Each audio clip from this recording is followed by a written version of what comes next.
नमस्कार मित्रांनो, स्वागत आहे तुमचं सागर डुकरे ऑफिशियल या चॅनलवर. तर मित्रांनो, ही सरकी आपण अमृत पॅटर्न पद्धतीनं लागवड केली. हिची 4-6-1 या पद्धतीनं लागवड आहे. हा पट्टा 6चा आहे आणि हा 4चा आहे. मी उभं राहिलो, हा 4चा आहे, पलीकडे 6चा आहे. आणि याच्यामधील आपण जे बाट झाडं आहेत ते झाडं काढणं चालू आहे.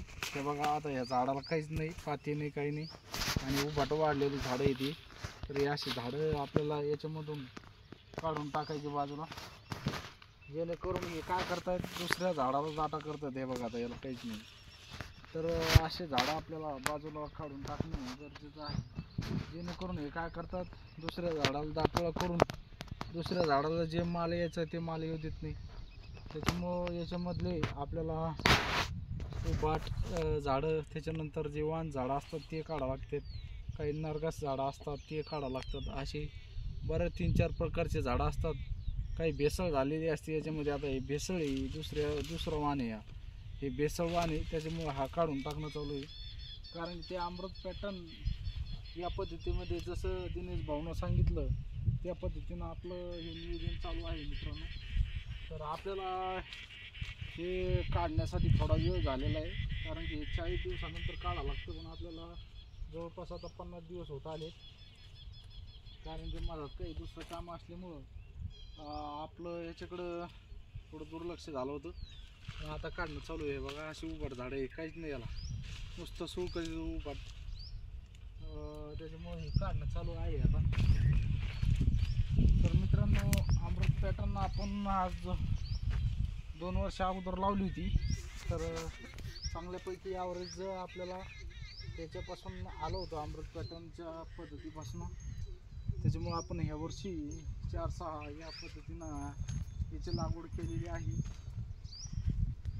तर बघू शकता मित्रांनो, अशी झाडं ह्याच्यातून काढणं चालू आहे आपली. हे बघा, की आता बघा कसं झाडी नुसतं सनकडीवर वाढलेलं आहे, आणि याला समोर चालून काहीच येत नाही. पण हे दुसऱ्या दोन झाडं आहे, इकडलं आणि इकडलं, याला साईडच्या दोन्ही झाडाला माल येऊ देत नाही. त्याच्यामुळं अशी झाडं काढणं खूप गरजेचं आहे. तर तेच चालू आहे आपलं आता सकाळ म्हणजे दुपारपासून. तर हे अशी झाडं सगळे चेक करून याच्यामधून तसे उभाट झाडं काढावं लागत आहेत. याच्यात भेसळ पण झालेली असते मित्रांनो, कारण की त्यांचं म्हणणंच काय आहे दिनेश भाऊचं, की जर तुम्ही हे झाडं जर नाही काढले तर हे बाकीच्या तुमचा जे उत्पादन आहे समजा, त्या उत्पादनामध्ये तुमची घट करणार आहे. त्याच्यामुळं अशी उभाट झाडं काढून टाकायची, जेणेकरून आपलं उत्पन्न कमी होणार नाही. याच्यासाठी दाटोळा झाला की मग त्याचं बोंड लागत नाही, पातीगळ होती. त्याच्यामुळं हे काढणं खूप गरजेचं आहे, त्यांचं म्हणणं आहे. त्याच्यामुळं मग आपण हे काढण्यास सुरुवात केलेली आहे मित्रांनो. हे बघा, आता हे वरचं झालं आपलं खुदान, आता तर खालचंच राहिलेलं आहे. खाली पण तशीच लावलेली आपण 4-6-1 या पद्धतीनं खालचं खुदान. तर मित्रांनो, अशा पद्धतीनं काढावं लागतंय.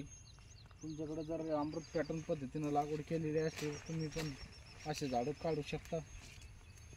पण तुम्हाला माहिती असेल तरच काढा, माहिती नसेल तर काढू नका. कारण तुम्ही चांगलेच झाडं घ्यायचे काढून, परत नुकसानीवर यायचं काम तसं नका करू. माहीत असेल तरच काढा. तर मित्रांनो, अशा पद्धतीनं आपलं हे झाडं काढणं चालू आहेत. तर कसं आहे प्लॉट आपला आहे अमृत पॅटर्नचा, नक्की कमेंटमध्ये सांगा. व्हिडिओ आवडल्यास व्हिडिओला लाईक करा, नवीन असाल तर चॅनलला सबस्क्राईब करा. भेटूया अशाच नवीन व्हिडिओमध्ये. जय जवान, जय किसान, जय